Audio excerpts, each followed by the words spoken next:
So I am Katie Beswick, and I am an academic about class space housing, and I'm just starting a new project which is looking at working class women's art. So I was really pleased to be asked to respond to the Women Working Class resource, which is a fabulous resource that has been set up by Fox Irving and in this group of amazing women artists who have responded to lots of provocations and commissions to think through what it means to be a working class artist, what it means as a working class woman to work in the arts, and also what a working class identity feels like. And I'll give it a few thoughts in response to that later on. So Women Class is an online resource that I think was first envisioned as a zine that came out of a group set up by Fox Irving as part of, I believe, a LADA or funded by LADA. I think Fox is going to explain a bit more about that in a minute. And what happened was a group of working class women artists realised that they had shared concerns and shared thoughts that they would like to get together and discuss, and they'd like to get together and support each other. And they did that, and in the process of doing that made some artworks and came up with some resources for everybody to share. So I'm going to let Fox talk a little bit now about a little bit more detail about what it is, and a little bit more about what's coming up with the project as well, and then we'll go back into this evening. So what's going to happen after Fox speaks is I'm going to give a some thoughts, I suppose, on the resource that I've looked at and the artworks that are on there that spoke to me. And then we're going to have a discussion with the artist. I'm going to ask some questions, and they're going to tell you a little bit about their thoughts, I guess, around class identity and the work they've created. So hopefully it'll be an interesting event. Fox, I'll hand over to you now. Thanks, Katie. Hi, everyone. Thanks for coming along this evening to this talk, which is amazing. Thank you. I've been thinking about this all today, about an intro to this project. And I guess I can't really start without starting right from the beginning about where I'm from. So I grew up in Liverpool on a council estate. I'd always thought I was working class, basically. My family, the community I grew up with, very proud working class. And it really wasn't till I started navigating the arts that I realised I was actually, I was working class. And then when I really sat with it and thought about it, I was actually benefit class. My mum used to queue up at the post office every Monday for the money. We often used to not get through to the weekend, and I kind of didn't really start processing that till I started to trying to navigate the arts in the art world. And I came to the arts late. When I was 16, I rocked up to my careers advisor at my comprehensive and said I wanted to be an artist. And they basically laughed at me and said I wouldn't make any money from it, which was true. Well, you know, not vast amounts of money. So I took a different career path, various career paths actually, and which saw me go into nursing, very working class traditional role. And you know, these roles that I navigated, I got away with being a cheeky northern Scouser and never having to think where I came from. And at 30, it hit me that I wanted to be an artist. So I worked full time, and I finally went to do my diploma in art and design. And then I did an MA. I couldn't do another degree, so I took my chances on an MA, which I did.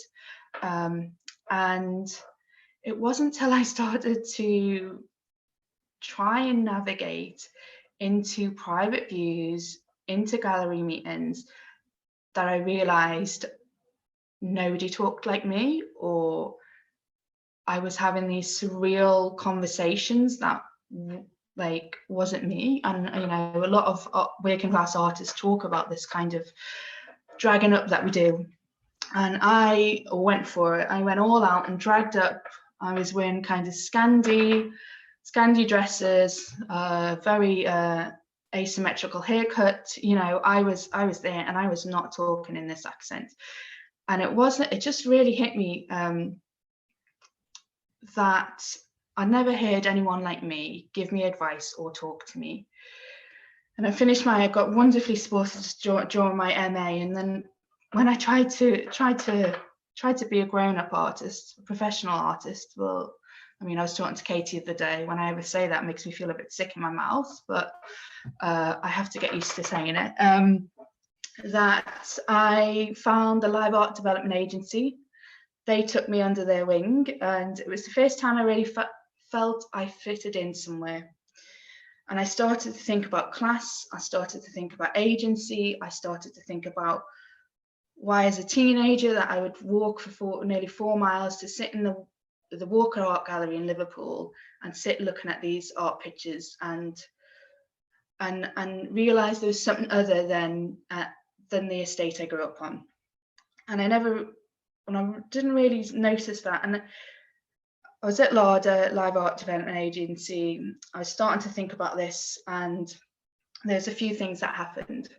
I wanted to start thinking about doing autobiographical theatre writing. So I took a course with Bryony Kimmins, never met Bryony Kimmins before. And I was there in a room with someone that talked like me from my background, giving me advice. And it was the first time I felt like I could really flourish. I could really be myself as an artist. I could, swear if I wanted to, just be me, not be all airs and graces. And then I walked into LADA one day, and LADA's Live Art Development Agency is next to a school.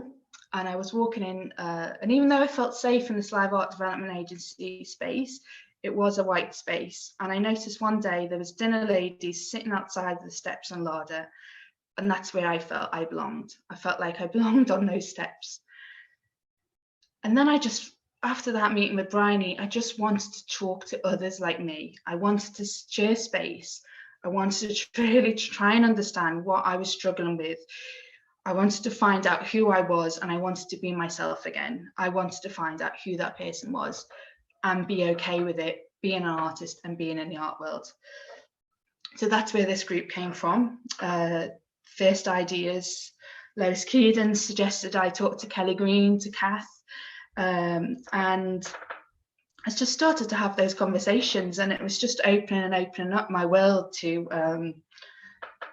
other working class artists. And I just felt it was really vital and really important. And we started to have conversations about where we came from, but spaces where we could feel safe to talk about that.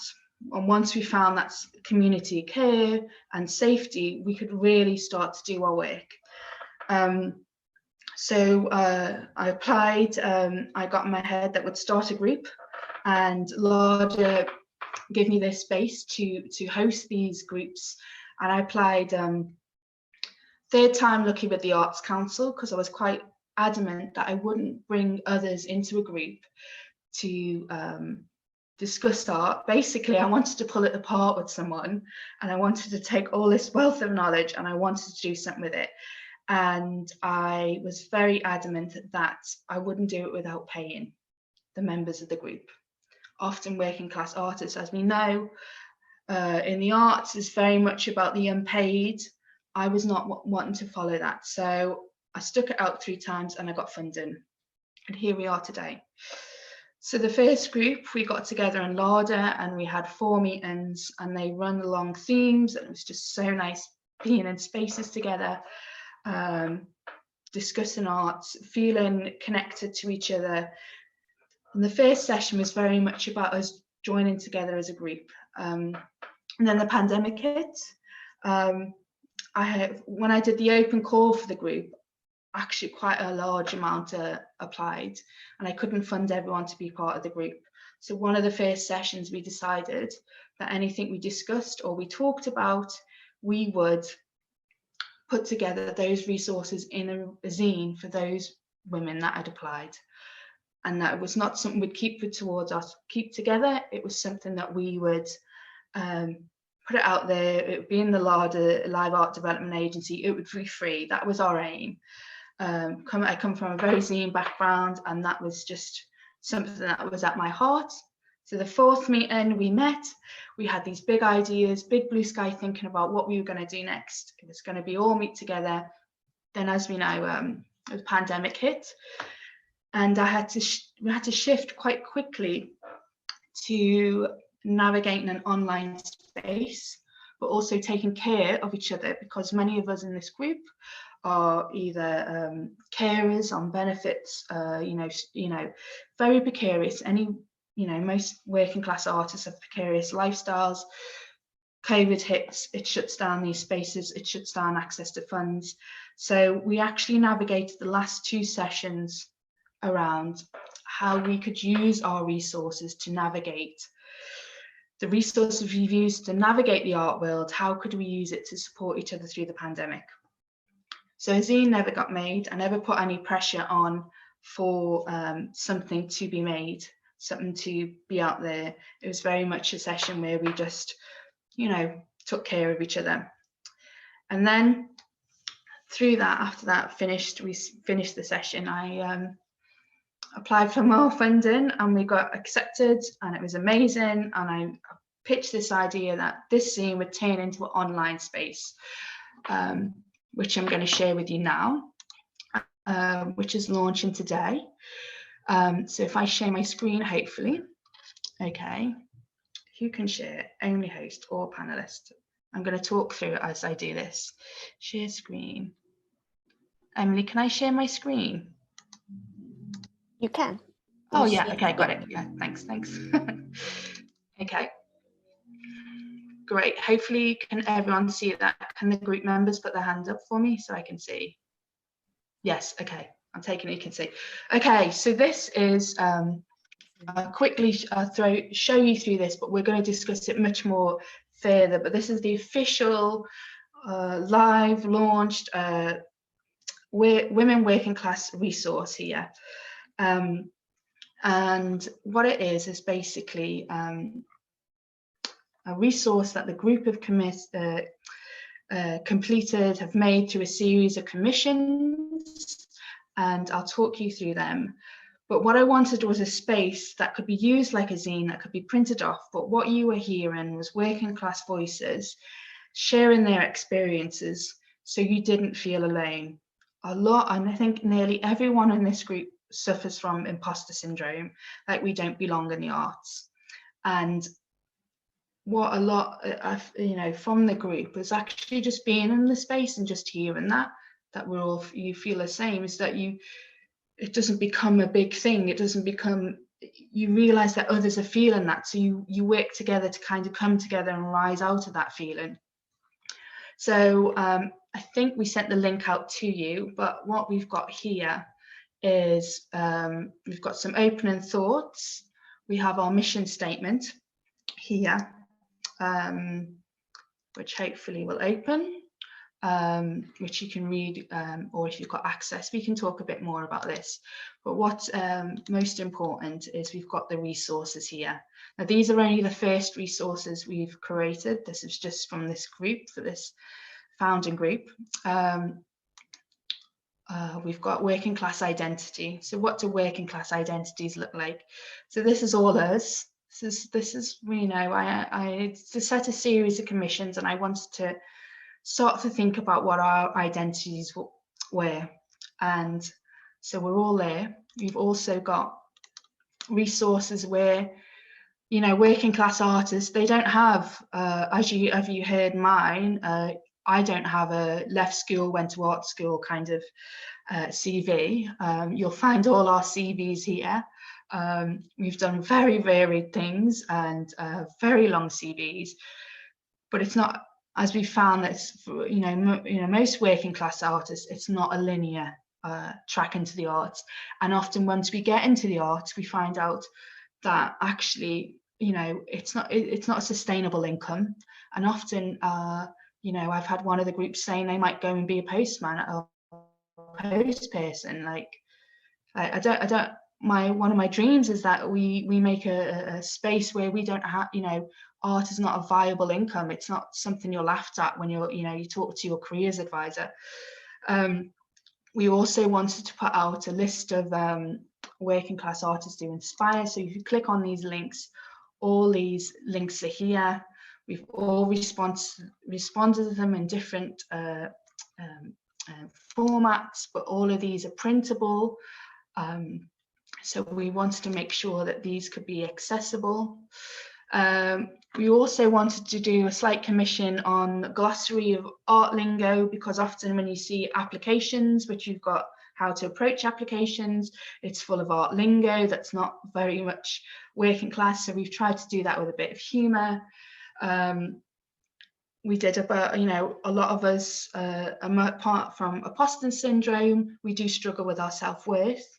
So we wanted to do stories about self-worth and also how to encourage working class artists to stay and remain. You can get through this. There's a series of provocations that came out through the groups we did together, and I've asked each member of the group to respond to a certain provocation. And then we read an academic text on class, because I realised there was an Alive Art Development Agency in their study room, and there were these texts about how you navigate class, how you can make your way out of class, all these scenarios, but they're not accessible. And a lot of that is because academia mostly is there to keep us in our class. We're not meant to know how to escape our class. And it's not about escaping a class. It's what I want is about rising with our class. So we'd respond to that text. And I'll just do a shout out. There's a news page, which we've got our open call for the New Northwest group. I'm going to work with Heart of Glass. So that open call is live, so please do apply. There's also a contact page that you can submit if you want to respond to any of these commissions or resources, and we can review them to add to the website. But my hopes and dreams basically is that the group becomes bigger and I can do more funding and I can make more groups, because already with this open call, I've had so many people from around the country wanting to have these conversations. And I've done that in a very whistle-stop talk, and my mouth's very dry. But if you've got any questions about that, have a look around the website. There's a lot more I didn't say in that, but hopefully you've got space to talk a bit more about that. But I'm 1 minute over time, so I'm gonna shoot back to Katie. Thank you. Thanks very much. That was really interesting to hear about your kind of journey, and I think it's really important to hear people's individual journeys and their stories, to have that sense of how people who don't necessarily have a conventional artist's background, whatever that is, might make their way into the arts in some way. I was asked to the website, part of which is published on the website, and part of which I just want to talk through now. I think sort of, sometimes with this identity as an academic, you do have a sense that you're holding this like reified information, and what value, I suppose, does it have to be able to kind of talk about art in a particular way? I mean, I think it does have value. I think it's always fascinating to read and think and talk about works that move you. I'm somebody who obviously like words, and I like thinking, and I like to think about how does particular things touch us, and why is that important? And in the sort of history of art, working class perspectives, working class sensibilities have often been derided, and I think misunderstood, and often dismissed on the basis of that. One of the most obvious examples of that I'm working with at the moment is like hip hop and rap music, and the kind of lyrical complexity of working class language that is so fascinating, that's often kind of dismissed as non-literary, as kind of street talk.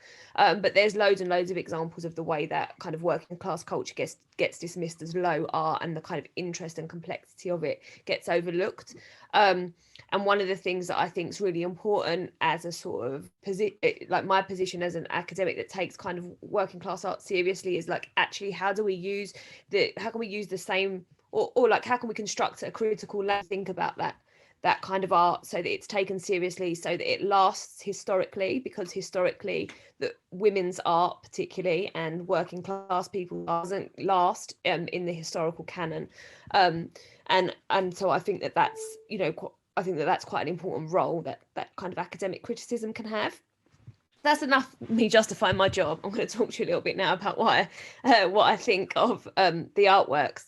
So obviously the pandemic has hit working class people and has hit women particularly hard, not just in terms of deaths and so on, but in terms of kind of the day-to-day struggle, the fact that working class people have more often have to continue going out to work, had to be on the front lines, had to catch the illness, but also had to deal with low incomes in a period of time where being able to have the money to stay indoors has been kind of, sorry, my dog just started choking on the chew there, but she's all right.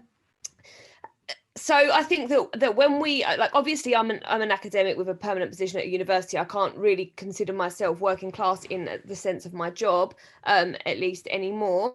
So what does it mean to sort of have a working class sensibility then? I think that one of the things that it means is about who do you stand in solidarity with, who do you understand, who do you want to spend time with, and how do you feel in common with other people.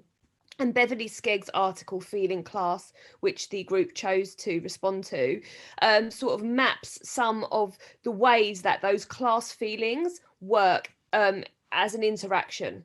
So one of the things that I always say to my students is class is complicated, class is relational. So often students come to me and they'll say, I think I'm working class, but I'm not sure. When I'm in this context, I feel like I'm working class, but sometimes in a different context and I'll feel like I'm middle class. And I always say, yes, that's because it depends on who you're relating to. And one of the things I think we do in Britain is that we look, speak people, we're scanning for like their class position and where we sit in relation to them. So Beverly Skegg's article kind of uses a critical language to think through the ways that those kind of class interactions work. And on the women working class resource, one of my favourite parts of that resource was the coming back to Skeggs, which is a section of commissions where the artists have read Beverly Skegg's article out loud and then offered artistic responses to that article. I actually loved listening to read the work. I think listening to people speak academic text is quite interesting. One, because academic text is often accused penetrable or being very difficult to understand, so sort of listening to people try and work out the sense as they read it was quite interesting to me, and also I think because you're forced to listen to people's voices, and often obviously in the UK one of the ways that we scan people for class is we immediately listen to their voices. So that was really interesting to me, I guess, in a critical sense, in how is sort of accent and language and even sort of reading ability transmitting a class feeling in a sort of relational way through just those readings aloud. And I was also really struck by particularly those feed works about my own sort of embodied response to them. So I was I just to move on to just a separate thing for a minute, I was listening to a podcast with Tracy Emin yesterday, who was talking about how she sort of obviously practices expressionism and feels that her art is just this sort of throwing out of her feelings onto a canvas or into the space. And she has this neon artwork in which she talks about kind of her past and the way that her past is always sort of whispering in her ear.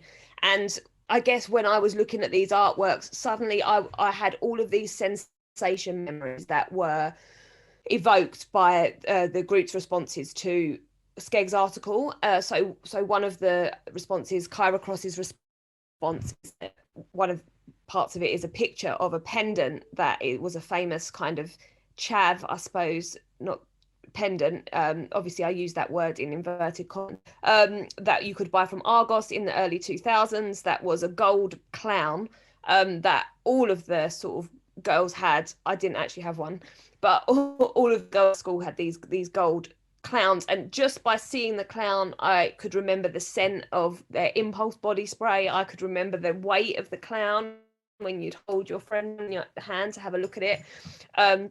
Again, Marina's response, impeccable taste. There's a photograph of tin spaghetti, and immediately that I saw the photograph of tin spaghetti, I had the metallic flavour of tin spaghetti in my mouth. I remember eating it cold out of a jar with a fork. And so all of these sense memories I started thinking of as class feelings and relating them to some of these things that Beverly, in her article. Another one of the works I just wanted to mention as well when I was thinking about expressionism, thinking about feeling, is Irving's piece, which I wrote down the name of somewhere here, which is called, I think, Affect and Violence. Is that what it's called? Affect, Violence. And it is just a film of the sea from her window, and the waves are crashing against the beach over and over again. And as I kind of watched that, I just thought a lot, I really felt in my bones, like, how something about that idea of expressionism, that kind of abstraction from the thing, but that idea of the repeated kind of working class women as subject to violence, domestic violence, familial violence, and also structural violence, and that kind of constant repetition of that really kind of spoke to me through that work. So I've written a sort of longer response to these artworks on the website. I won't sort of go on about it too much, but I think it's really important to take these works seriously, to think about them critically, and also, when we're thinking about artworks that maybe don't initially make sense, I suppose, or artworks that are a little bit more abstracted and aren't decorative, that we find a language with which we can about comprehend and understand them. Because I think having the language to understand them means we have a language to understand ourselves, and it does mean that we have a language with which we can speak to the galleries, to the theatres, to the people that we want to commission us, and make a case why these works are so important. One of the things I've found in the last couple of years, where I've been working with working class artists and really trying to offer access to spaces in the universities, so publishing opportunities and so on, is that having that language with which I can argue why these works are critically really, really important becomes a really, really important way of opening up to those spaces. So that's my response. What I wanted to say about what the resource gave to me. Sorry, my dog really doesn't like me too. So sorry about that. So now I'm going to turn to the artists, because you've probably heard enough from me, and I'm going to ask each of them to introduce themselves. So I'll just say your name in the order you are on my screen, and if you just say your name and then just a little introduction to yourself, so what your practice is, and where you're, and anything else that you want to add, that would be great. So we'll start with Jasmine. Hi. Hi everyone. I'm Jasmine. I'm from Camden in London, and my practice is mainly cabaret performance. Not so much in the pandemic. Been trying to do a lot more writing now. But yeah, that's it. Thanks so much, Kath. Hi, I'm Kath. I grew up all over the UK, so I'm from lots of different places. And I guess the kind of work that I do is sort of more in the live art, contemporary theatre kind of realm. So I make shows, put them on, and I collaborate with different people as well as do solo work. So yeah, that's me. Thank you. Kyra.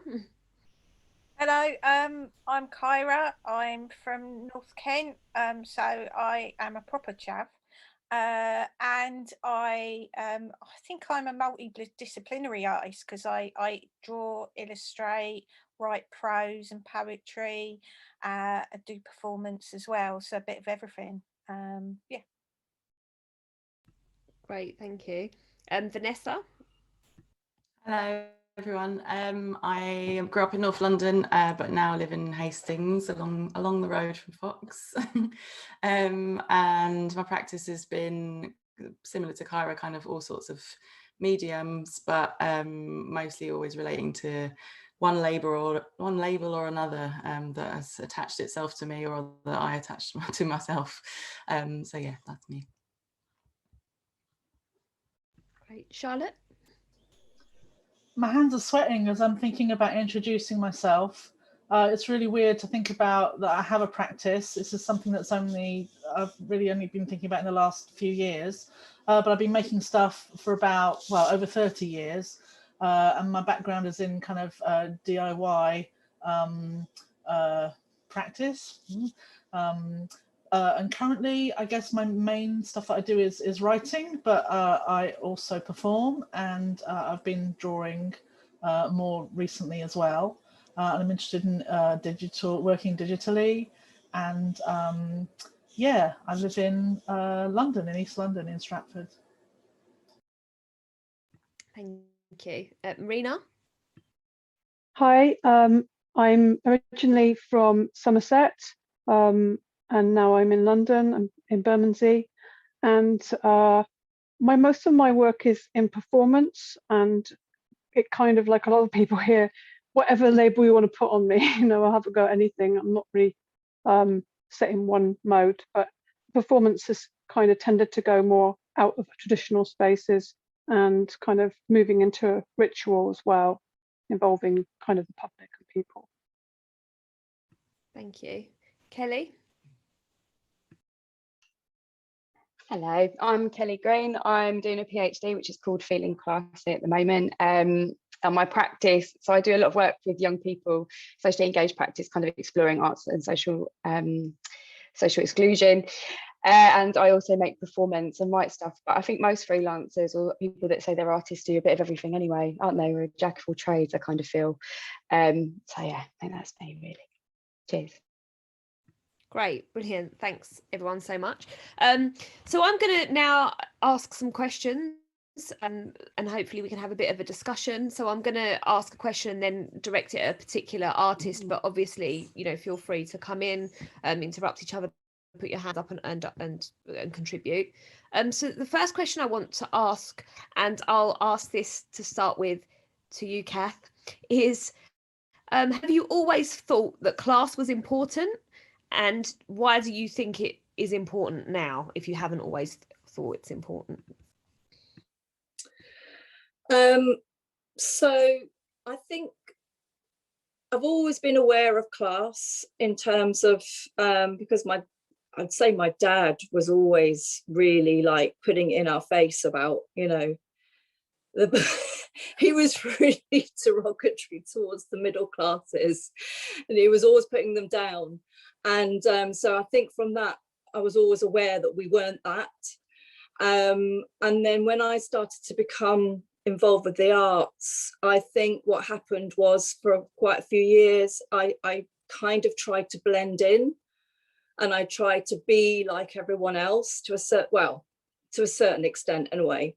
And then it wasn't until later on when I started to realize, hang on a minute, everyone else is like having a much better time than I am. Why is it I'm struggling? Why is it I'm constantly feeling like I'm trying to juggle lots of different jobs, lots of different family situations? Like, why do I feel like I'm sort of sinking and everyone else is sort of like kind of, I mean, it's not the full story, but that's what it felt like. It wasn't until I sort of had a sort of light bulb moment of like, oh yeah, of course, because they're all getting supported and I'm not. And it was this feeling of like, oh right, yeah, I'm surrounded by people that don't have the background that I have. And so then I started to really look at it in a much more kind of critical way of going, oh my God, no wonder I feel like I'm an outsider, because I really am. And so then I started to dissect it a lot more, and then I actually started to make work about it. And I think, so for me, it was kind of like a gradual thing of understanding this whole kind of what was my position within this art world, and why was I feeling so out at sea. And I didn't really start to find my feet until I was in my 40s. And I've always felt like, even now, like I always feel like I'm at least 10, 20 years behind everyone else. So I put that down to the background and history that I've come from. And why is it important now? I think it's really important because I feel like the gap has grown bigger. So the gap between people being able to access universities and college and the art world and everything has become so much harder. When I was in my 20s, I was, we were able to go on the dole and have lots of different backhand jobs and do our practice, whereas now it's harder for anyone to do that. So I just feel like it's much more critical in a sense, because there's going to be less working class artists, there's going to be less working class academics, there's going to be less working class even graduates, so I think it's critical that this is talked about and flagged up, because it's gone backwards. I feel like it's gone backwards. If that makes any sense. Yeah, I think that's a really important point, and I think like with government and the last 10 years of austerity and all the rest of it, we doesn't seem to be getting much better. Jasmine, do you want to say a little bit about when class became important to you, or if it's always been, and why it is now? Yeah, I guess I've always been aware of it from my parents as well, but it's not so much big impact on me until I started at university, because I went to quite a normal state school, and my dad's family is all benefit class, I guess, and I think when I first started at university, I kind of weirdly ended up getting in because it was the kind of last year of when they had EMA. So you'd get like £30 a week to attend as like an extra bit after college. So I did art foundation, and that's the way I kind of got into doing art. So it was a kind of weirdly lucky, but yeah, strange experience. And a lot of people there were totally different from how it was at school. So then I became really aware.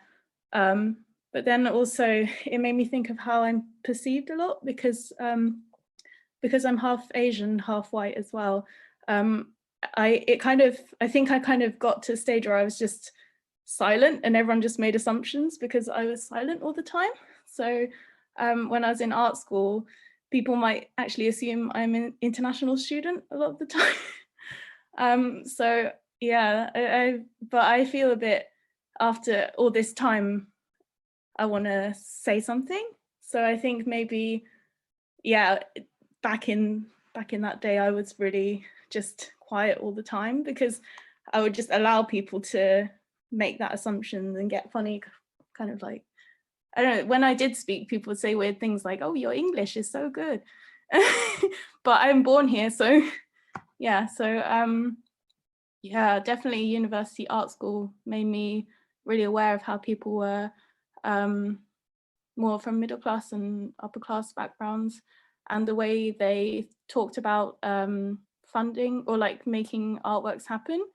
I felt like I felt really against buying things to make stuff, like just kind of having a ready-made work by just buying things. And I found it hard to understand why people would pay so much to hire gallery space when they would get together and say, oh, do you want to be part of this? And yeah, so I think it was a strange experience of being on that last round of EMA and being there and getting some money where, yeah, I struggle with that a bit. Yeah, I'm not sure. I think, yeah, something about intersectionally thinking about assumptions is what came to me from the Skeggs essay, and yeah, how my experience growing up. Yeah, that's really interesting. The way that kind of identity, is mediated through these different kind of positions that we inhabit and other people's perception of us. Can I ask you, Jasmine? I'll move on to someone else, but it's just, which commission did you feel like you were most able to express your identity through this project? Or favorite commission? I think oh, that's quite difficult.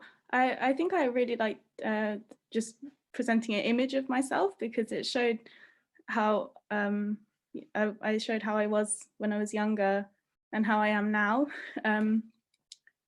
Yeah, but I also enjoyed writing about my job section was quite fun, actually, because I feel like I'm always writing an art CV and a work CV. So I kind of decided to merge that together a bit. So I had fun doing that and looking at all the stuff that I'd done.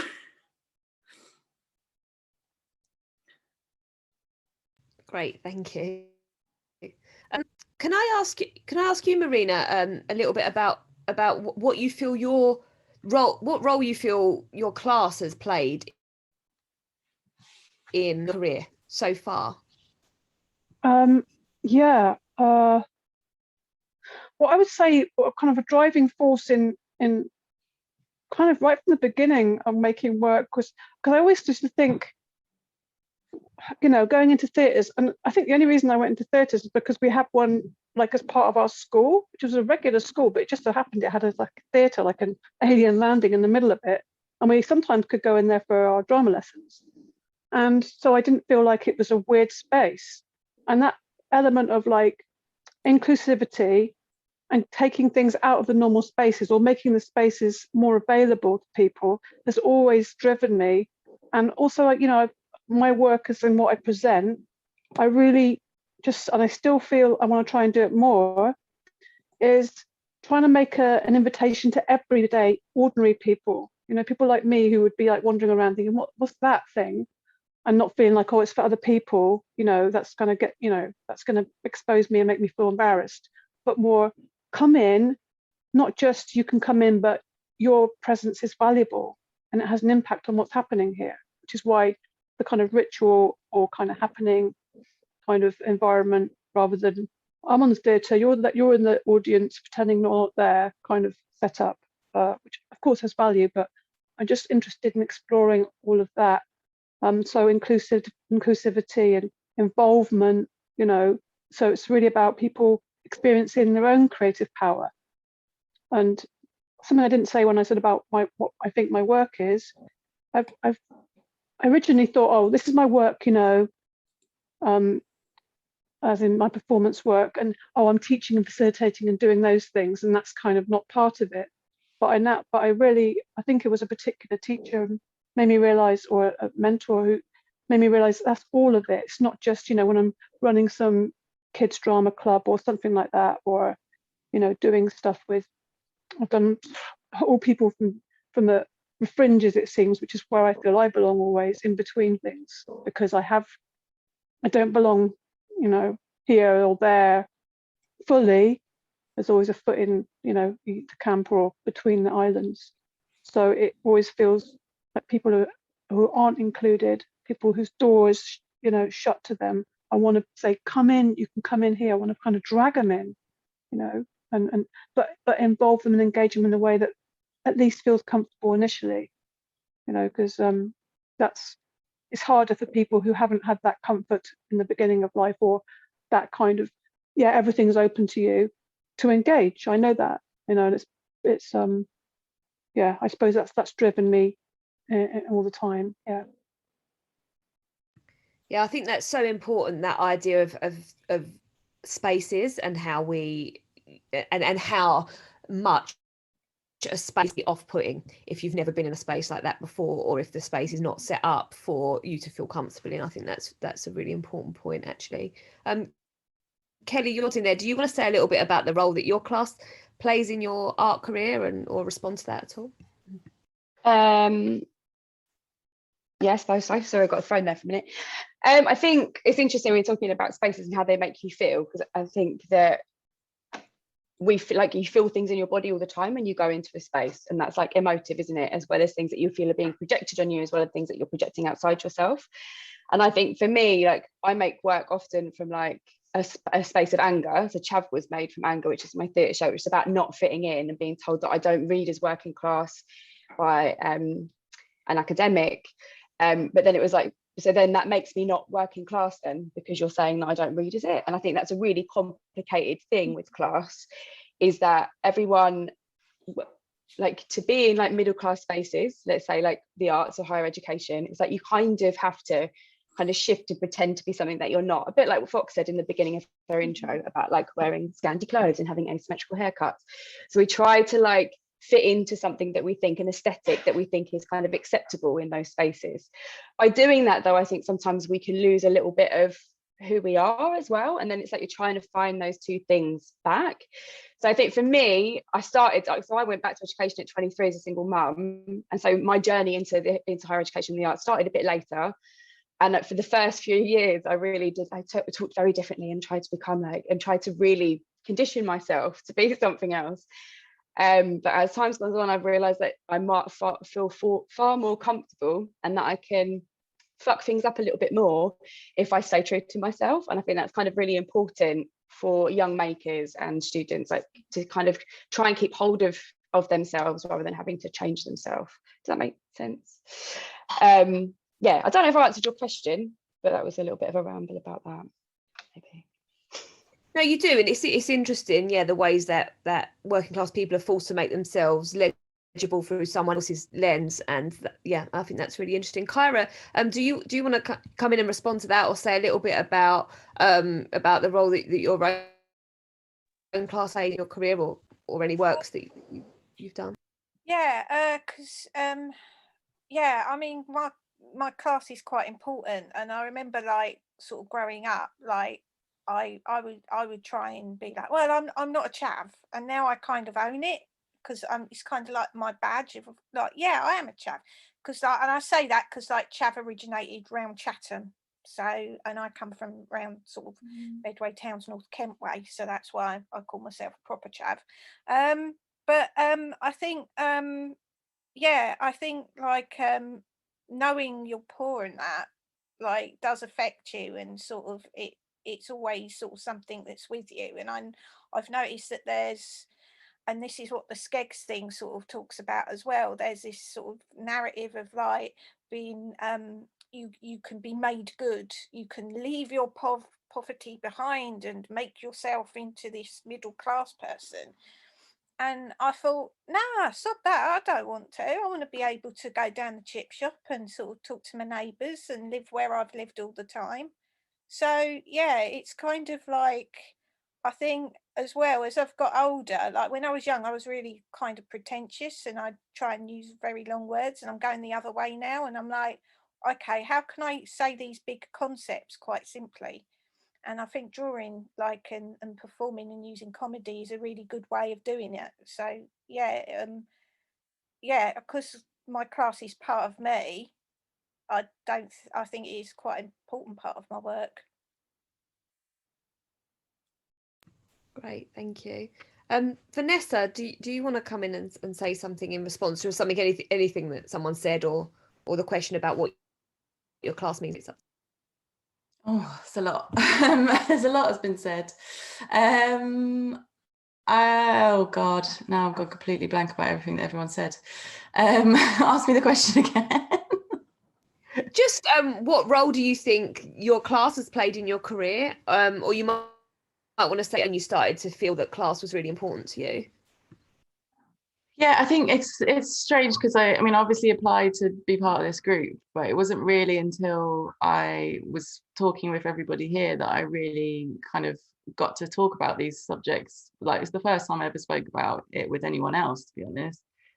And I definitely have always focused more on my like mixed heritage backgrounds previously and those kind of labels than I have about the class thing. And I think it's probably linked with the way that my parents had that kind of aspirational thing that you're talking about, Kyra, like, you know, like that rising up, like we won't, you know, there's those people over there and they're like really common, and like we won't be those people. We'll get jobs and we'll always have to have jobs, and you've always got to work, and you can't possibly, like, I mean, we were on benefits, we would, you know, that was just a fact, but there was that kind of aspirational thing, is like we must be better, we must move up. So that's probably, obviously I was very aware, like, you know, the bailiffs are at the doors, and it's not like it was a secret, but it wasn't something that we kind of held on to ourselves openly.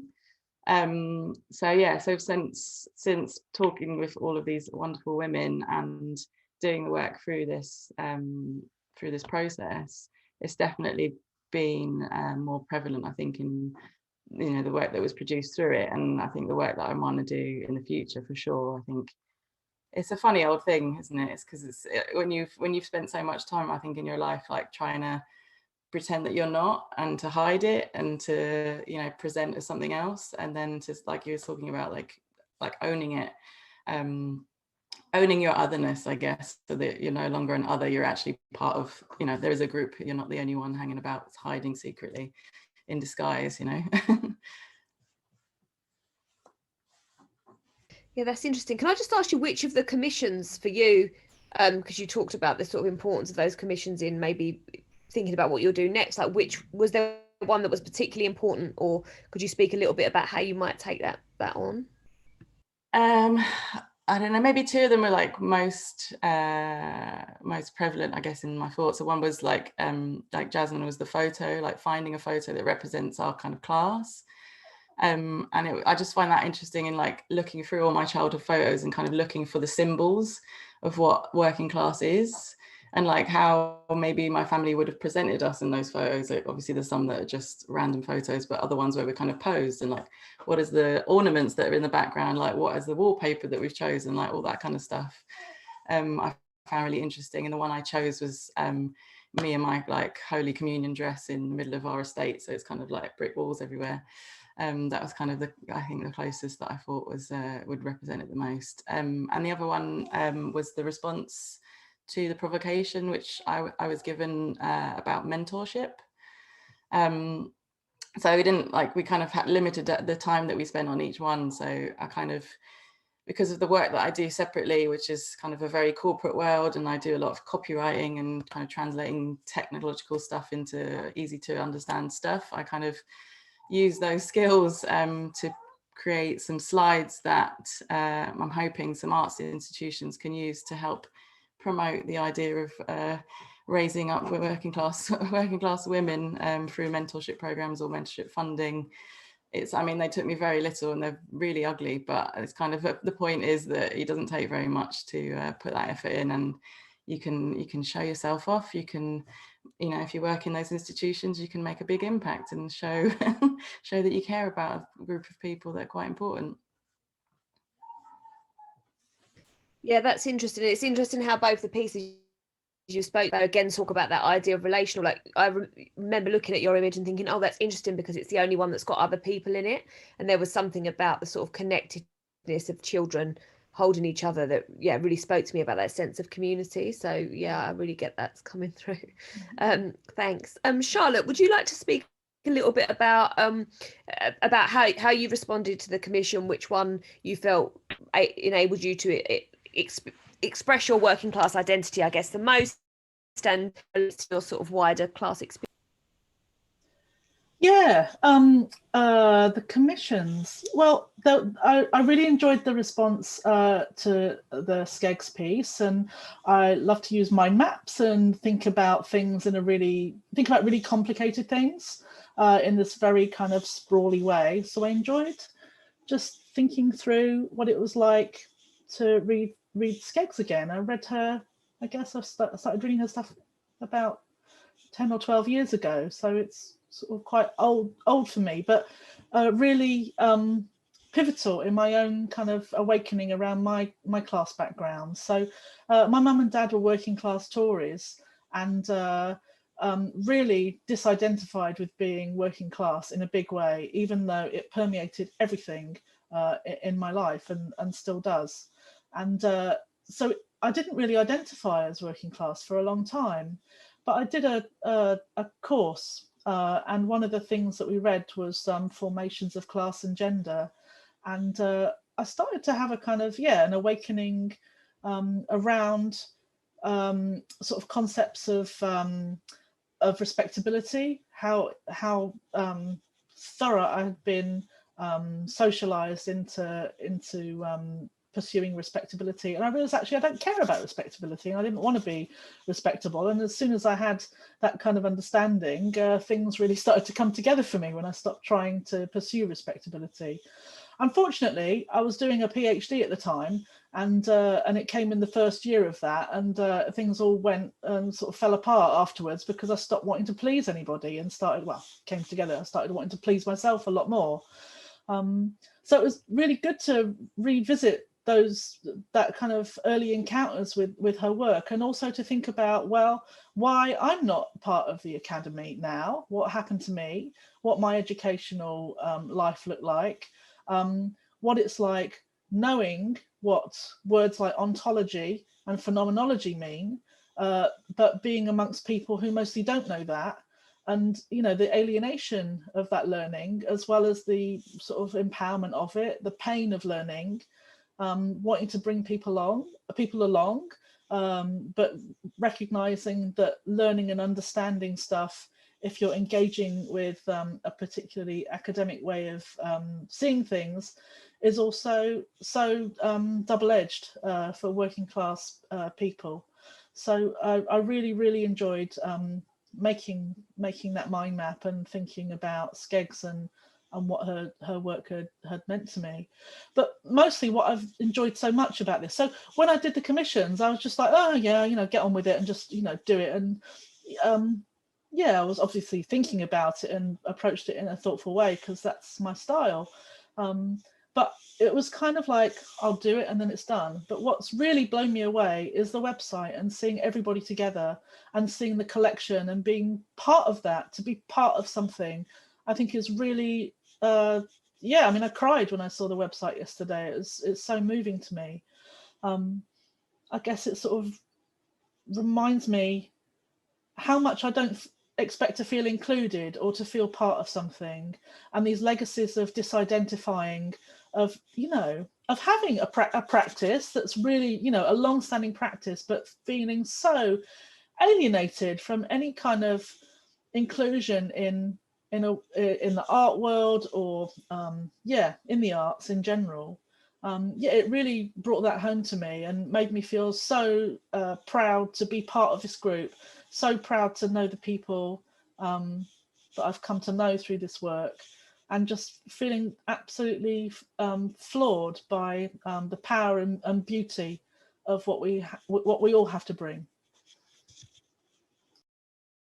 Great. I can see you nodding along there, Kath. Have you got? Did you want a response or say something in response to that? Yeah, I mean, I think that what you said about being part of something and being this collective voice is really incredible, and something that I also feel like, oh wow, yeah, I've never really felt like that, and suddenly like this incredible kind of vehicles happened, and very kind of organically and very easily, like it's been a kind of, it's been great that we've been able to share things with each other, and also at the same time, all this work feels like it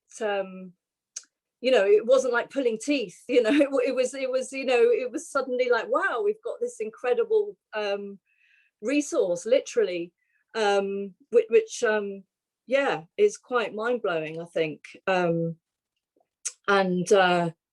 I think that's something that is very rare for me. I mean, like, I was thinking about in terms of, it's interesting because when I started to, for me, like, I started to feel like I was rooted in something when I started to be relating to the Live Art Development Agency. But the only reason why that happened is because there were two working class people working in that agency, Katie Baird and Aaron Wright. It was through them that I was able to actually feel like I could be comfortable enough to even say hello in the office. Like, up until that point, something like the Live Art Development or other art institutions was so sort of kind of out of my reach and difficult to navigate. And yet, you know, those two people, I felt like, and you know, and they've become like really good friends of mine, were able to, they I think they made a huge difference to how I was able to then go and make my work. So I suppose what I'm saying is, yeah, the more people that we, the more, you know, is that, yeah, the more we can kind of connect and galvanize and help each other can only be a good thing. So yeah. Yeah, I think that's so important. Sorry to just come in, but that idea of like solidarity, collective action, and you know, the thing I loved about the website again, that which to me is that working class sensibility of, oh, like everybody, there's no hierarchy, there's like stuff. And I think that some of the problems with the art industry are the sort of veneration of individuals over maybe the collective. So yeah, I that, sorry, I just got that from what you were saying there. Fox, could you say a little bit about, you know, you talked a bit about why you set up the group, but I'd like to hear a bit about what do you think that working class people have to offer the art world that is currently missing, and maybe what you'd like to see as a result of this group. Again, I've been thinking about this today.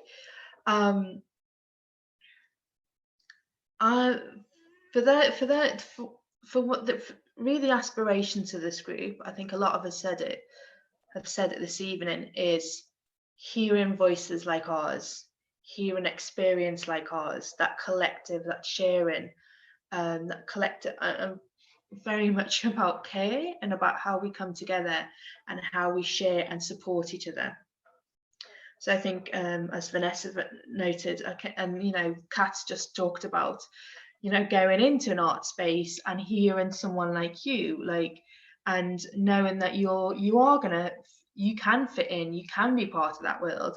I couldn't walk into the Tate or something and be like, hey, here I am. I just feel so alienated. But here, what I'd want from this group is this to expand, to galvanize, as you know, people have said this evening, and you know, hopes and aspirations to find those mentors, to find voices, to be able to support that. Like the moment I walked in and met Bryony Kimmings, it was a voice like mine, and the work that, you know, what can working class people bring is we are, you know, heavily part of this like country, this experience, this art world. To kind of, I think for me is, I didn't understand, but I knew something when I used to sit in those art galleries. When I was a kid, I used to have dirt behind my ears, but for some reason I would sit and look at those artworks, and I knew that there was something more than where I am, something other, something more. I didn't know what it was, but there was something I wanted to explore. And I think we've talked about it, you know, the situation is not getting better. There's cuts in arts. I'd like to think if I went back to the estate that I grew up on, that there would be more opportunities for that 16-year-old me that was discouraged from the art, but there's not. So there's something about, what can we bring as a working class identity to make, as Marina talks about, to say, come into these spaces? Well, how do we make these spaces accessible? How do we go out and reach those communities? How do I reach, for me personally, that 16-year-old that can find out there's something other as well, through art, through making work? So that's a bit rambly, may have not answered the question. But yeah. Oh, Vanessa's got her hand up. I'm gonna over to you. Answer the question. I think again, it's about providing those opportunities and what you talk about, you know, the politics of that, and the politics of art, and the fact that it isn't private schools where art curriculums are getting cut. It's state schools. I think is a really important point as well. I'm just going to open that question out now. We have a chance to respond. We'll start with Vanessa. You know, what would you like to see, I guess, as a result of this group, both in the sort of art world or for your own work? I mean, you've spoken a little bit about for your own work, but maybe, yeah, more widely. Well, first, I just carrying on what Fox says. I think it just baffles me that we're like, well, the art world is willing to just like live in the echo chamber and just see themselves over and over again and hear the same voices over and over again, like without the working class, without people of color, like that's just, you haven't got the whole bloody story. And the whole point of art is to hear the story of humanity now. So like, if you don't include us, if you don't include everyone else, then like you're hearing the story without, you know, the middle chapters of it. But yeah, in terms of like what I'd like to see, I mean, yeah, I guess that, like, just see everybody. I want to see everybody in those spaces. I don't want to see anyone excluded. I want to hear those stories from everyone, the same way that, you know, you'd watch documentaries and you'd learn about all the spectrum of people, but it shouldn't be in this kind of outsider, like, oh, look at those quaint people over there. It should be those stories told by those people in all the spectrum of ways that those stories can be told. Sorry, you ran over. Marina, do you have a response to that question about what you'd like to see as a result of the group? Yeah, I mean, I think what I'm hearing a lot of, and what I'm responding to, is, you know, without actual working class people, you know, being the voices.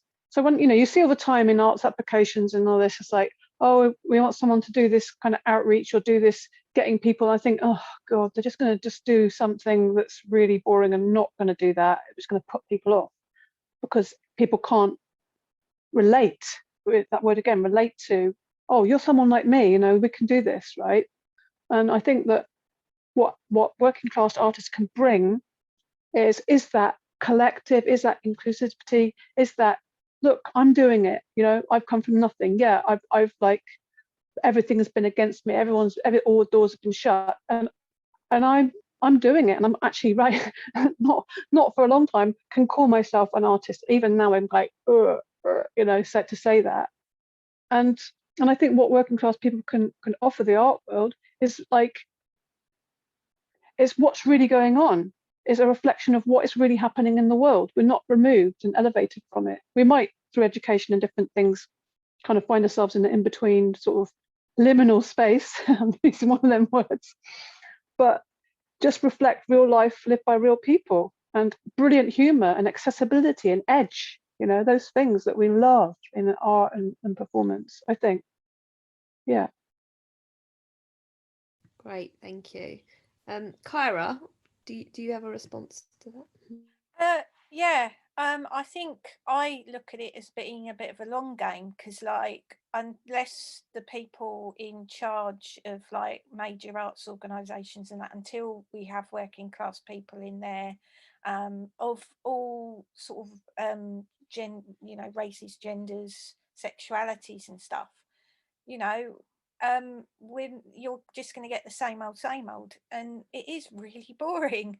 And you know, different people are going to bring different perspectives, but I think, you know, we have to look at this as a starting block, and it's a long game. It's not going to happen overnight. Things usually take about 20 years to change, and then a bit more.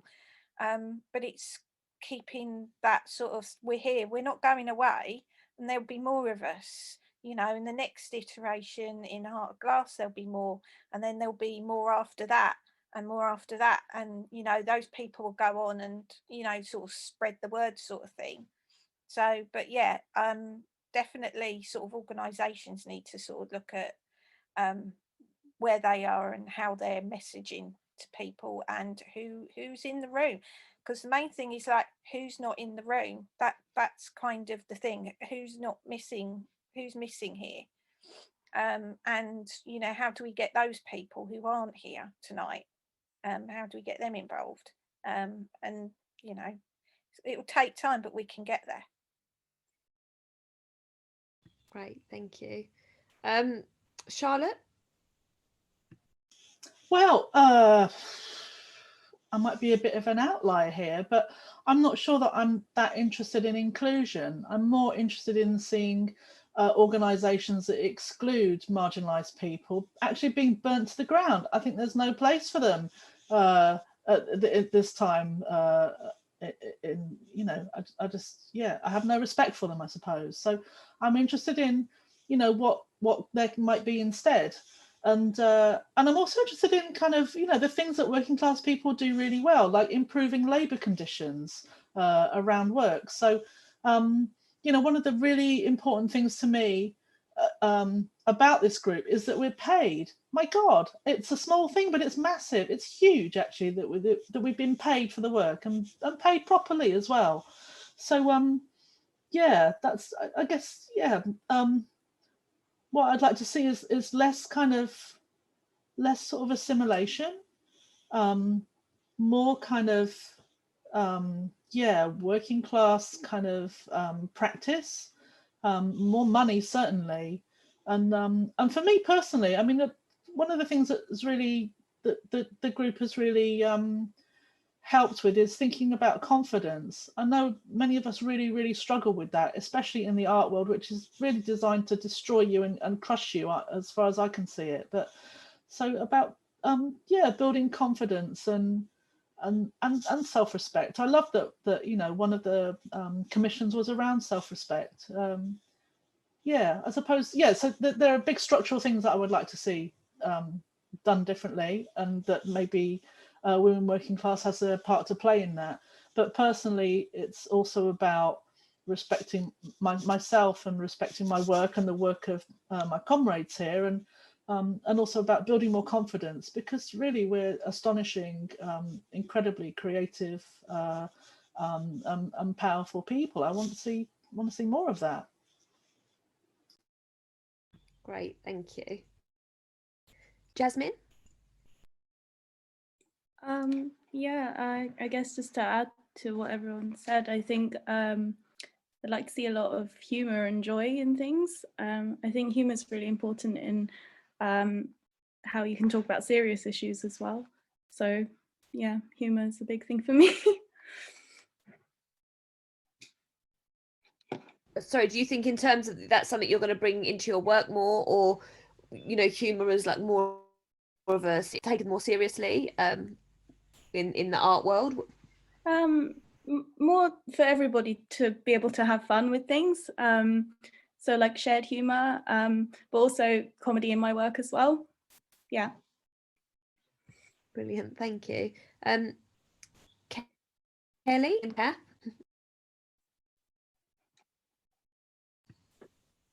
Did you hear? Will I go first? Sorry. I was just going to say something about, for me, there's a real power in what we can do for ourselves. So I think it's great that maybe institutions are perhaps looking at all of these issues, but for me it's about, well, what can we actually do anyway? Like, forget them.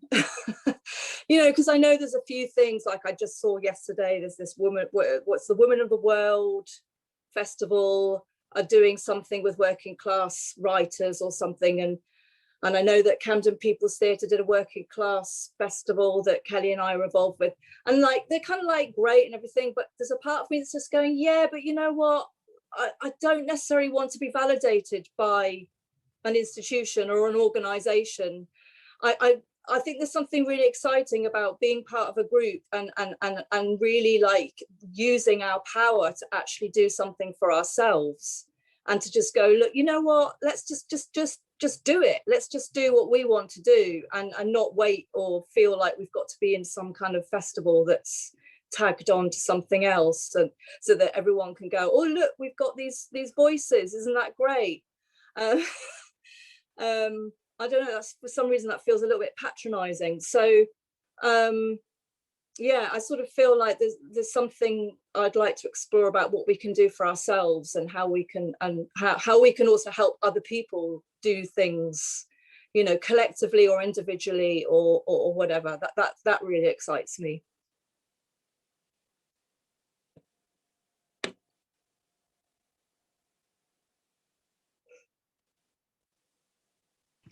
I was going to say Kelly come in, but I did just have something quickly Yeah. to respect Kath, which was, I think that's really important, because I think it's also about sustainability. And I think that when you have these organizations doing their little, it's like, oh, the working class artists, and it's like, oh, we already did that.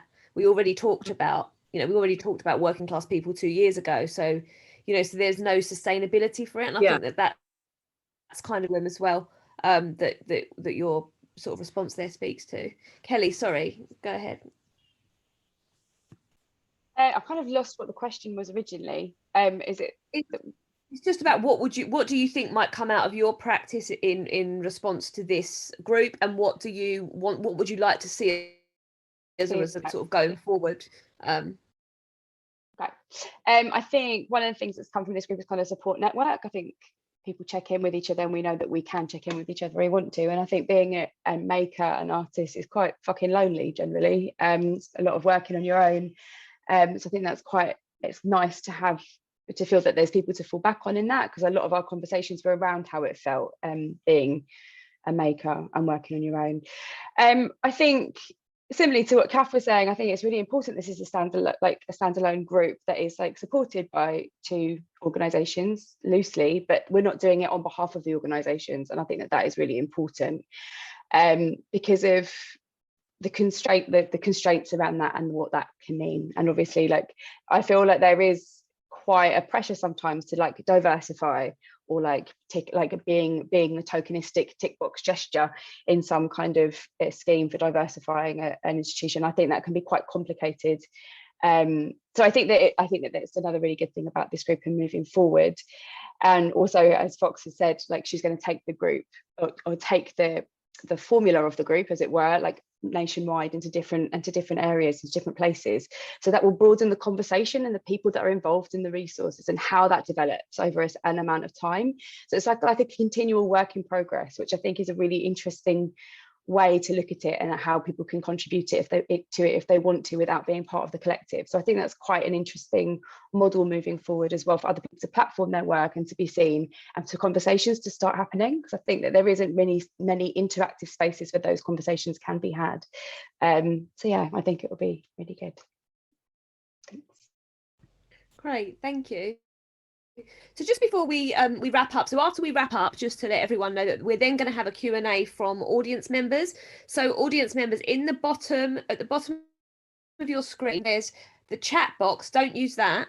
There's a box that says Q&A. So in that Q&A box, we've already got 3 questions, but if anyone else would like to pose, you can put them in there, and I'm going to hand over to Fox in a moment, and she will pick up those questions for the group. But I guess just before we finish, I wondered if any sort of closing comments that the panel had, or anything they want to say in response to anything anyone else has said, or in response to looking at the website that I haven't offered a chance to say. You can just come in, yourselves. I just want to thank Fox for the phenomenal work that she's done in bringing this group together. I know this is going to make her die and cringe and be so embarrassed, but there it is. Yeah, well done. Really real achievement, especially I think during this time where, obviously everybody's been having a horrendous year.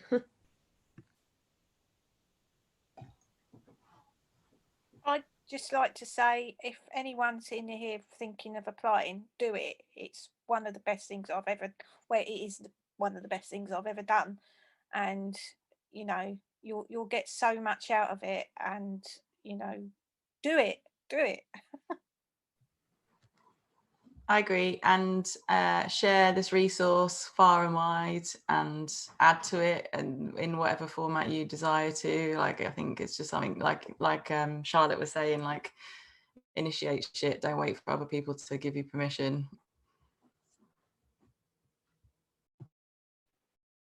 Yeah, and I just want to say have had such a strong sensation. I've had this with the group. I've had this tonight. Is oh, this is somewhere I belong. It's very weird, and it almost feels a bit edgy. I feel kind of quite emotional and a bit scared, because I'm not used to that.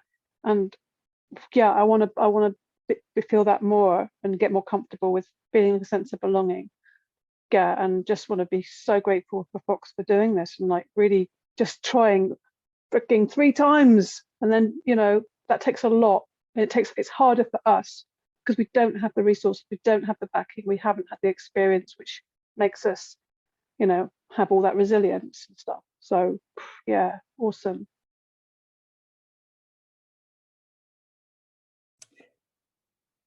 I just want to say, I think there's something really exciting about opening up this whole kind of discussion, and just the fact that Fox was saying, oh, you know, I've had loads of people applying.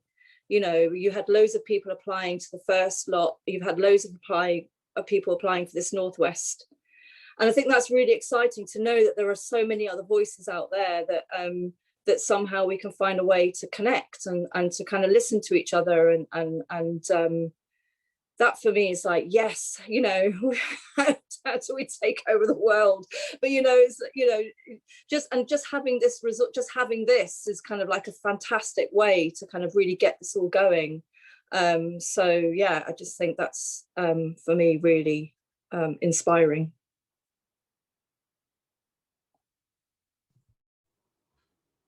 Should we plan Working Women's Artists Fest 2023 or something? Sounds good.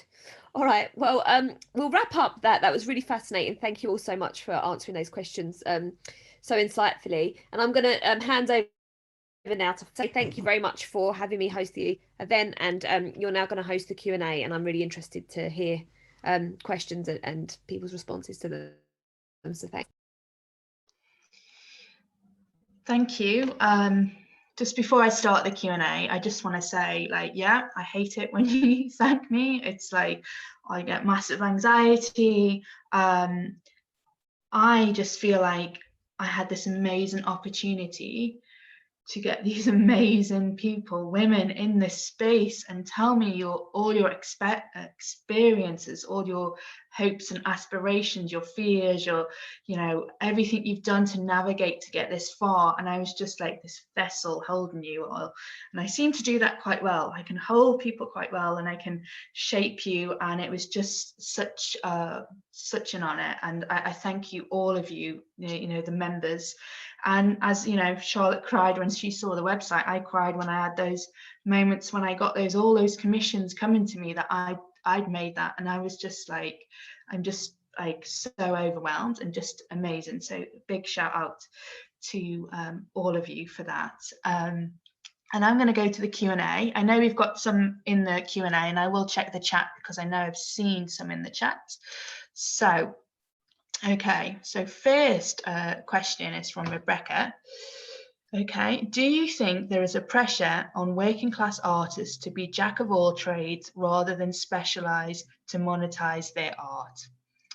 Okay.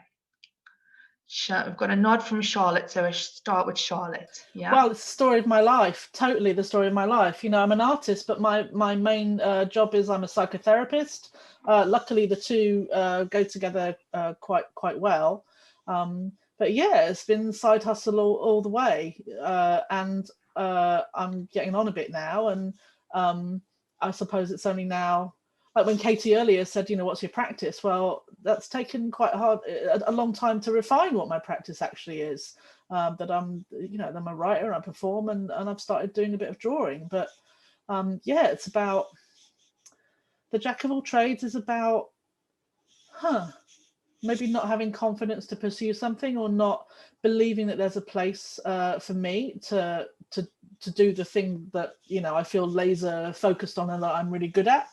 And yeah, sort of spreading myself out and trying to catch all the things, all the possibilities, totally making myself available. And in some ways that's great because I've got a zillion skills, but it also does mean that it's hard. It's just hard to refine. And I think what Kath is saying, this sort of sense of being left behind, or that, you know, you're a late starter, I'm also plagued with that. And so yeah, it's taken, I suppose what I'm trying to say in rather a windy fashion is, it's taken me a long time to be able to focus on what I really care about and what I'm good at and why I'm doing it, and where I want to take it, to have ambition about it, maybe to have ambition for myself, and to have a clue about where I might take that, because I've always felt that I'm terribly lagging behind and I must do everything, and you know, just gotta take what I'm given, I suppose. Take what I'm given rather than direct and choose what I'm given.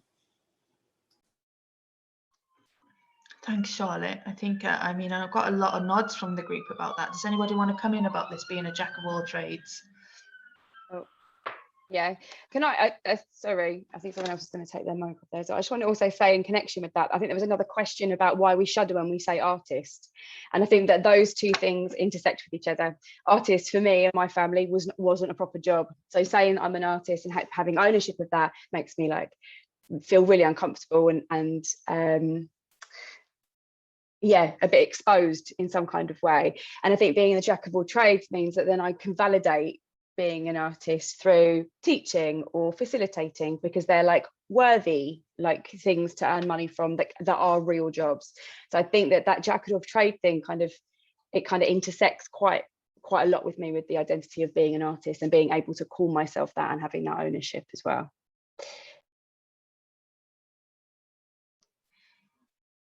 Vanessa, I can see you nodding. I'm going to pick on you if you nod. Yeah. No, totally align with what you're saying, Kelly. And I think, I don't know if this is universal, but I think also the like underlying, like, I think once you've been poor and you felt like poverty, you kind of have that inbuilt fear of like getting back there. Like if you've got out, you've worked hard, you've got jobs, you've got to a certain place where you're all right, you don't kind of want to go back there. So like letting go of the work that you've built, the career that you might have built to be an artist, which is like pretty much guaranteed poverty, is quite a scary thing. And I like definitely haven't been able to do that. And similarly, like haven't like probably maybe in the last year been able to say like I am an artist out loud without wanting to vomit and run away and get another job, a second job. So yeah, that's I definitely align with that. Kira? Yeah, I was gonna sort of say about like the reason I'm multidisciplinary is because I've got ADHD and I kind of like doing a bit of everything.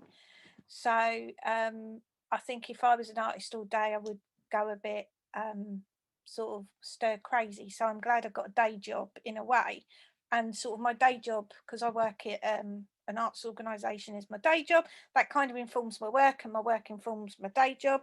But also I think there's a big thing at the moment where a lot of people who sort of discover art and creativity are urged to monetize that.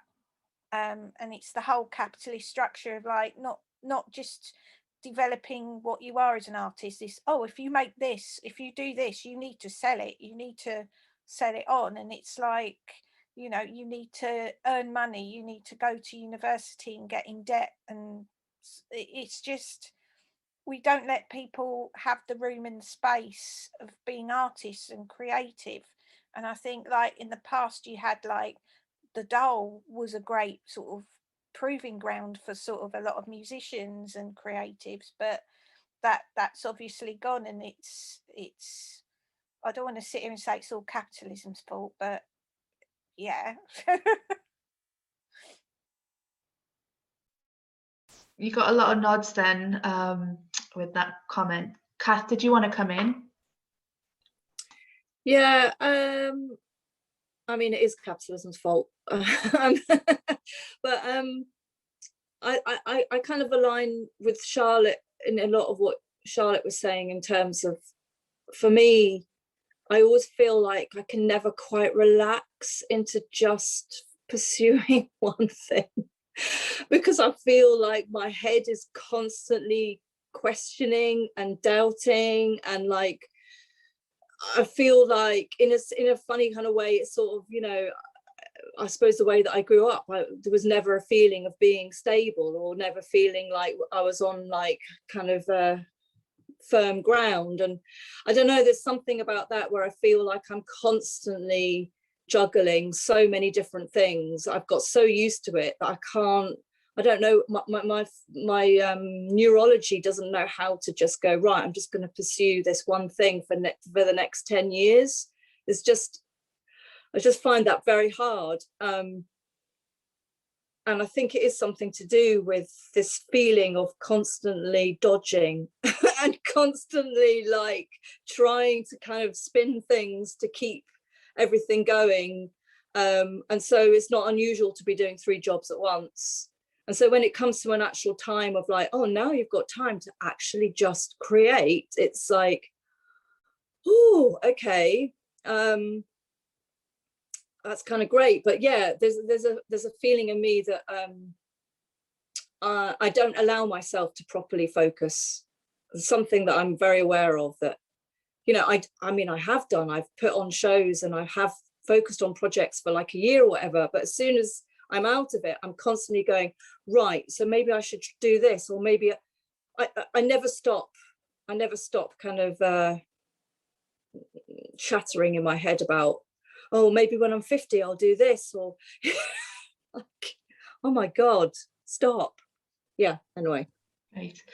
Kelly, I'll just come to you because there's a few other questions we'll answer, but if you have a Oh, sorry, just quickly, I always feel like art has always been interdisciplinary anyway. Like, I think most, like, if you look back at like art over like a historical context, most of it is quite interdisciplinary.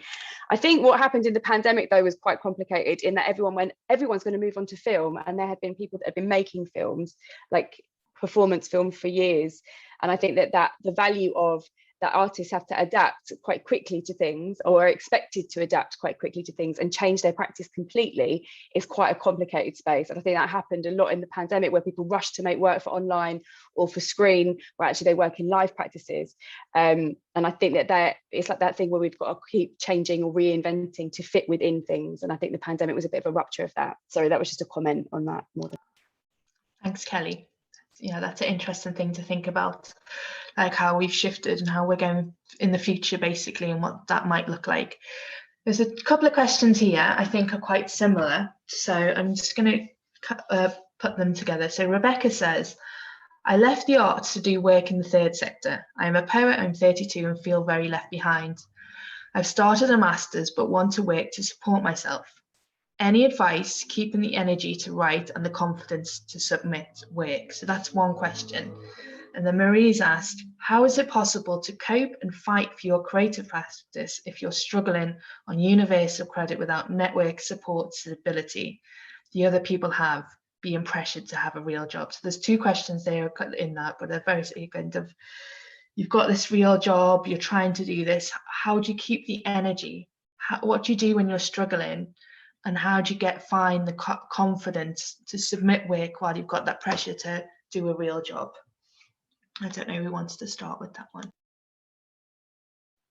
I can start, because just the one word that comes to me, and this is what I found from my experience of like having made a lot of work on my own and worked a lot on my own, is the collaboration, the collective, other people, you know, whatever you can do to connect with other people, to make your own groups, to even have one other person that you kind of commit to meeting virtually or in real life once a week or once a fortnight. So you show up for each other, you check in, you share what you're doing or not doing. You know, just having other people, for me, it's essential. I just be like, you know, keeping, and also that's sort of self-care stuff as well. You know, you get other people saying, oh, don't worry, I feel like that too, or oh my God, you're doing really great, or, you know I need so much reassurance and acknowledgement. And I feels like, you know, to feel just about okay, because you haven't got, as what people were saying, we don't have that firm base. We don't have that firm base to come from or to plug into. So we have to use and create collectives and networks and partnerships and collaborations, which is, you know, essential, I think. Thanks, Marina. Anyone else want to come in with that? Charlotte? Yeah. Well, I'm looking at the questions again. So Rebecca and Marie, in the questions, it's like, you know, where the struggle is. It's about trying to find energy, trying to find confidence, trying to find other people, creating stability. And I suppose I just want to say, don't give yourself a hard time if you don't have these things. It's really hard to generate this stuff. I mean, confidence, I struggle with that. And energy, well, you know, times are hard. You might find yourself feeling a bit flat. suppose I just want to say it's not easy, and if you're not finding this stuff, it doesn't mean that you failed. And just try and keep going and muddle through in your own way. Yeah, I suppose I just want to reassure you and encourage you not to be hard on yourself, because there's no right or wrong way to do things. Definitely don't put too much pressure. I know it's hard, but there are times when finding that energy is just not there, but you have to be kind to yourself. Be kind to yourself, definitely. And I think what we got from this group is sharing those similar experiences and knowing it's not to beat ourselves up about it, and we will get back on. We'll get back on that wagon and we'll do that work, and having that support. Kira, you got your hand up. Yeah, I just wanted to say that, although we're all here, like a few years ago, I was on benefits and looking after my nan, I literally applied for an art job, didn't think I'd get it, and I got it. And that's kind of been the journey here. But I've had to take out a debt relief order in my past. All the artists here could tell you stories of like being on benefits or having really hard times. You're not alone, and it is tough. And the only two bits of advice is like, when I draw, it's kind of like a bit of a calming thing for me at the end of the day. So sometimes that's what I do. So I don't know if that will help you. And another thing is, some days just make something really shit. Just deliberately make something shit, because it's really fun, and two, it will just get you moving and motivated. So sometimes that's all you need to do, but you're not alone. We've all got stories that we could tell about things. So, just keep on. We need you. I'm just going to say, I think it's Rebecca who talked about writing, just because I've been doing quite a bit of writing recently, and I've also gone back to studying, which has been the most terrifying thing for years. It's horrible. So I know what that anxiety and pressure is like. And I've been putting a huge amount of pressure on myself and getting into a right old state.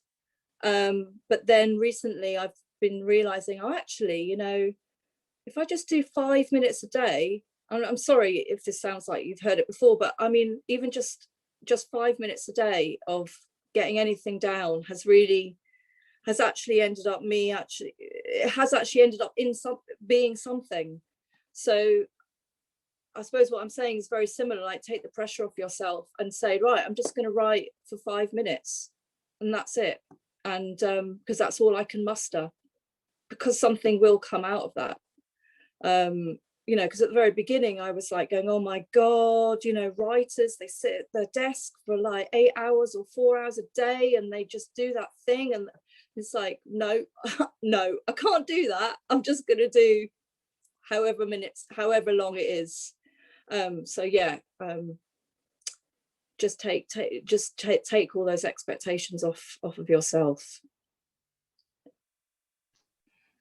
Thanks, Kat. And I've just had something come up in the chat saying, make something shit as a new mantra. I think definitely I'm going to take that as a mantra, and I'd really advise it. I'm just going to jump to a question in the chat, and it's something that one of Kelly picked up. I noticed a couple of you have shuddered at saying that you're an artist. Can I just say, does any of us feel comfortable saying we're an artist? No, okay, good. It's more than a couple. And being a bit humble about your work and practice. Yes, tick. This is something I only really find working class artists doing. Why do you think owning your place as an artist with a big A might be harder than people from working class backgrounds? I think we've touched a bit on that, but if you want to just have a bit more conversation about that. Yasmin, do you want to come in? I think that my first thought was that maybe if I said that to my family, they might think that I'm going to start doing oil paints or something. So I think it's like maybe depending on the context of like how, because my practice is mainly performance, how people, I don't know, I feel like I have to explain a lot if I say artist. but yeah, I've always struggled to say that because I think my practice is very all sorts of different things as well. Yeah. I think as well, like, it's that thing of like, I think being a working class and being a woman, you're so used to like putting your head above like the parapet of public and then being shot down. I mean, you can only look at like accounts like the White Pube to see some of the vitriol they get. It's like sometimes it's just you feel scared because you're like, we know what it's like to have people have a go at us, or you think you're above your station and things like that. It is a thing, but it's kind of like, you know, having the bravado and the sort of the bottle to actually do that. I mean, I've found it incredibly hard because I can talk about my work side, like my day job, day in, day out, but when it comes to my art, I'm like, sort of thing. But yeah, I think, you know, it's sort of, you know, being women and being working class, you kind of, you know, your voices are not typically heard, and the people who tend to hear it, some of them who react in a negative way tend to be louder, but we just need to shout back a bit more, I think. Charlotte? Well, I mean, a lot of artists are knobs, and I just don't identify with them and don't want to call myself an artist and be like them. I want to be something different. I think that's part of my problem with calling myself an artist. I have the same problem with writer as well. Author, yeah, it's all a problem. Curiously, therapist is not a problem. I mean, you know, I come from a land where therapy is also viewed with suspicion, but that one's okay. But yeah, artist and writer, there's something really knobby about it, and I think that's not me. Another classic mantra there from Charlotte. Okay, I'm aware of the time. I want to get a few more questions in from Sam Waite. A question for all panelists. This is interesting. Along the same vein, how do you feel about Orwell, Isherwood, Henry Green going over to the working class in the 1930s? Can we not speak for ourselves? What are the issues with people outside the working class attempting to portray it, or do you think this is okay? I know we have some views on this. Come on, Kelly.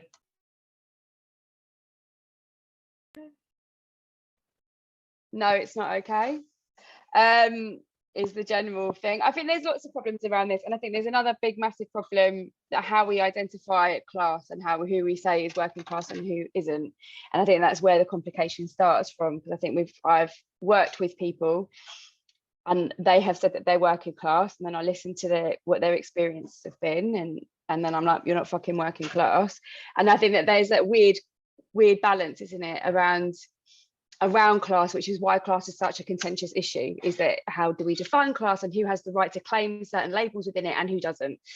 So I think the portrayal of working class narratives and stories on stage written by somebody that is not working class is extremely problematic for me. I think that and I just don't think it should be done.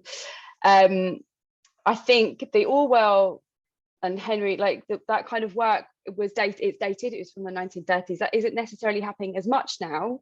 We'd like to think, but actually a lot of it still is happening. There's like historians now that have written like working class like background histories, which are written by a middle class person that has done autographic work and like spoken to people. So it's a little bit different. Sorry, I'm having a ramble because it winds me up and I've forgotten how to articulate myself because I'm a bit annoyed. But I don't think it is okay. I think it's really complicated and I don't think that it should be done. I also think that there is a really complicated narrative around trauma and class, and that working class artists or makers or storytellers then retell trauma, and that there isn't a care system for that sharing of those narratives and stories. And actually it's a little bit exploitative sometimes depending on where those stories are being told. And I'm not going to stop talking now, but because I'm taking up too much space, but there we go, that's what I think. I'm going to come in this because there's another point really important. There's so many questions in the chat, but this one's really important, and I want to put it to the group because I need support with this as well. In many conversations, working class is prefixed by white and thus excluding Black and Asian women from the narrative. How do you or your resource interrogate or readdress this? This is something I'm struggling with. This is something I want to address. When I put the open calls out, this is what, how do I reach those audience? How do I make them feel included in this working class, which is obviously often prefixed with white? So I'm going to put that to the group. I think it's a matter of going out and finding them, because they're, the normal sort of places where we put things out, it will be mainly white people who will look at it. Yeah, I mean, I think it's something and all of us struggle with, and like I think I'm putting my application, like if there was somebody else who was not white or cis or anything like I am, give them my place. I was absolutely fine with that. And it is that it is really difficult, because those voices, that some people have not even comprehended that what they do is art. So maybe it's a fact of going in those sort of spaces and sort of saying, look, I don't know you, you don't know me, but we want to work together, and we want to open the doors, and well, maybe not just open the doors, maybe just break the building down, the whole sort of art structure. And yeah, that's me with my sort of marketing hat on, sort of saying, yeah, you just need to go out to the places where these people are and sort of talk to them. And I think a lot of, not people like Heart of Glass, who are CPP, and I work for a Creative People and Places project as well, like Heart of Glass are. We're a bit more in tune with that, but I think a lot of other arts organisations haven't got a clue about where the working class people who aren't white live, and I think that's a big thing. Any other thoughts on this question? Well, yeah, that that working class is not a homogenous identity. Not everybody is the same. That there's an enormous amount of infinite difference and experience in that identity. And one of the things I like about this group is it's not it doesn't have the white prefix, that it's also thinking about how to include trans and trans women and non-binary people too. So yeah, not to kind of try and universalize what it might be to be working class. And I think yeah, that sort of shows in the resource and in the work too. But I think there is more work to be done. Yeah, and as the group grows and these new networks form, I've no doubt that that will be part of it. Thanks, Charlotte. We've just got a couple of more minutes. I think, one of our blue sky hopes and aspirations before the pandemic hit was that we were going to just basically get a caravan and just go out to places and meet people and talk to people and go to spaces that were not in those white cubes or advertised online on arts organizations. So we're really going to look into that and really think about, what more we need to do. There's just a couple of more questions, a couple of more minutes before we just, I don't know if you've got, do I have time to ask more questions, or should we sum up? Can somebody tell me? Am I being a bad host? Oh yeah, anyone? We should probably wrap up, because yeah, let's wrap up. I just want to say I'm taking note of the questions in the chat and all the conversations, and taking these notes, and I'll take it to the group, and we'll have a think about this and moving forward as we expand the group.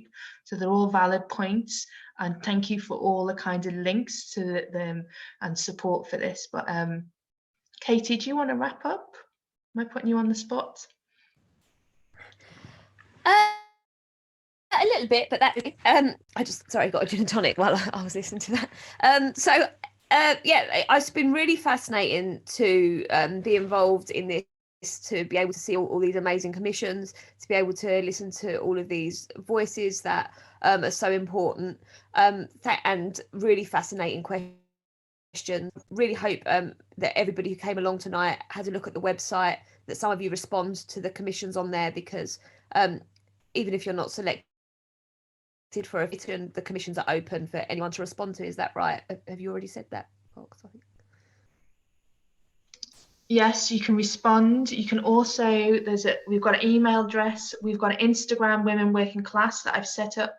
Drop me a DM there, carry on having conversations with me, you know, with the group and all these thoughts. I really want to, you know, and you know, support the expansion of it.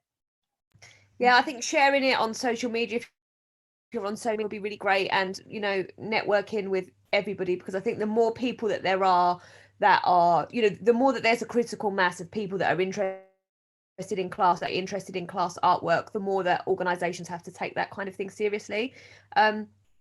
Yeah, so thank you very much for asking me to be involved. Thank you for all your work, Fox, and everybody else in putting this resource together, and Heart of Glass in hosting this evening. Hopefully there'll be a lot more activity around this in the future that we can engage with. So thanks very much, everybody, and I hope everyone has a great evening.